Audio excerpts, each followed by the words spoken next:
Anak buah Kapolri Jenderal Listio Sigit Prabowo kembali dalam masalah. Kali ini Kapolda Metro Jaya Irjen Karyoto jadi bulan-bulanan karena kasus penganiayaan David Ozora.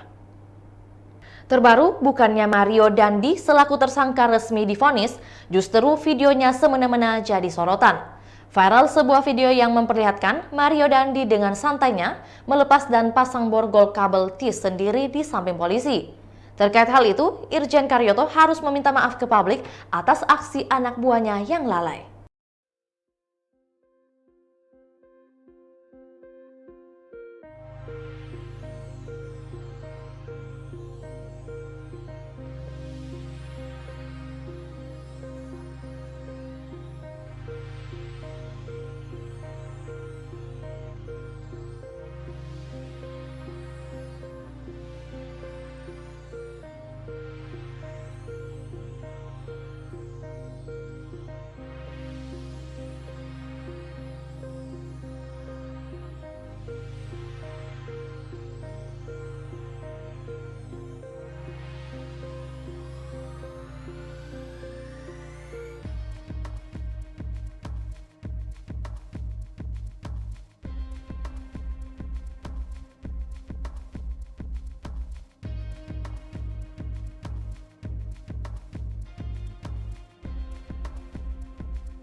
Itulah tadi berita hot news kita pada hari ini. Saksikan berita hot news lainnya hanya di kanal YouTube dan Facebook Tribun Timur. Terima kasih sudah nonton. Jangan lupa like, subscribe, dan share ya.